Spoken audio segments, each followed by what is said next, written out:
உலக தமிழ் உறவுகளுக்கு வணக்கம். நான் இலங்கையிலிருந்து மைஸ்வரன் தீபன்.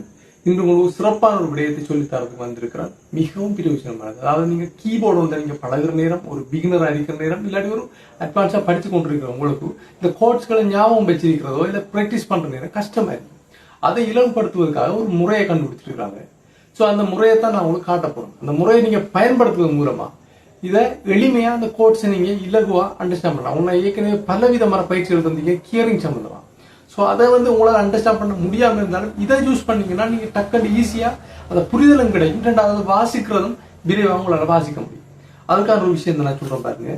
இதுதான் மேஜர் கோட்ஸ் என்றால் நீங்க நம்புவீங்களா? எந்த மேஜரும், அதாவது 12 மேஜர் கோடும் 12 மைனர் கோடும் வச்சுக்கொள்ளும். இந்த 12 மேஜர் கோடை இதை வச்சுக்கொண்டு நம்ம வாசிக்கலாம். அது போல 12 மைனர் கோடையும் வந்து நம்ம இதை வச்சுக்கொண்டு ஈஸியா அடையாளப்படுத்தி வாசிக்க முடியும். அந்த பயிற்சியை தான் உங்களுக்கு காட்ட போறோம். வாங்க இதை அப்ளை பண்ணி காட்டுறோம் உங்களுக்கு. ஏற்கனவே ஸ்கேல் பற்றி ஒரு வீடியோ போட்டிருந்தேன். அதாவது மேஜர் ஸ்கேல் மைனர் ஸ்கேல் எப்படி கண்டுபிடிக்கணும்னு சொல்லி போட்டிருந்தேன். ஸோ அதே போல கோட்ஸை போடுறேன். கோட்ஸுக்கும் அதே ரூட்டை பயன்படுத்தி போடுறேன்னா நான் இதை எப்படி நான் செய்யறேன்னு சொல்றேன் உங்களுக்கு பார்க்கணும். நீங்க தெரிஞ்சு கொண்டீங்கன்னா நீங்கள் விலகுவாத அடையாளப்படுத்திக் கொள்ளலாம். அதாவது முதலாவது நீங்க என்ன செய்யணும், கோட்ஸை நம்ம எடுத்துக்கொள்ளும். கோட்ஸை வந்து அடையாளப்படுத்துறது முதல்ல பேப்பர் வந்தாரு.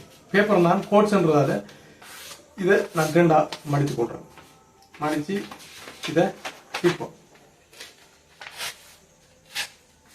நான் 2 துண்டா கிழிச்சிருக்கிறேன். ஸோ இதை மீண்டும் 2 துண்டா கிழிச்சா 4 கோட்ஸுக்கு நம்ம இதை பாதிக்கலாம். அதுக்காக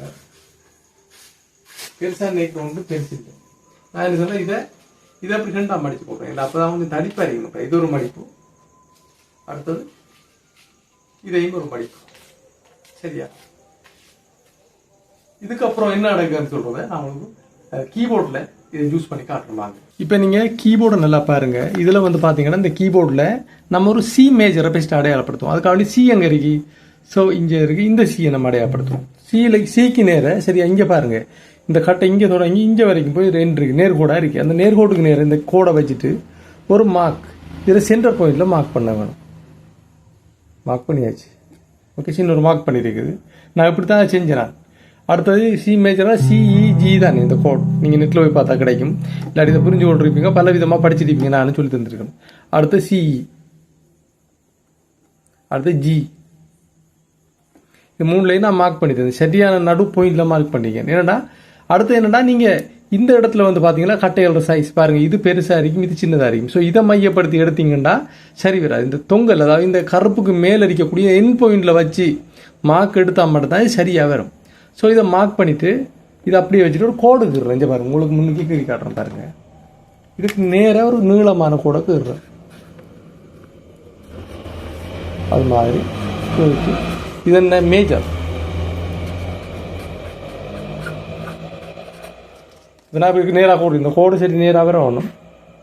இப்போ இதை கொண்டு அப்படியே பாருங்க, சரியா சியில் சென்டர் பாயிண்டாக வச்சேன்னு சொன்னால் சி மேஜரில் இருக்குது. இப்போ இதே விஷயத்தை டிக்கு கொண்டு வந்தோம்னு சொன்னால் டி மேஜர். டிக்கு மேஜருக்கு என்ன, டி எஃப் ஷாப் ஏ வரும். ஸோ இப்படி வரும், சரியா வருது. ஆமாம், இங்கே பாருங்க எல்லாம் சரியா வருது. நான் பியானோவில் போட்டு காட்டுறேன் பாருங்க.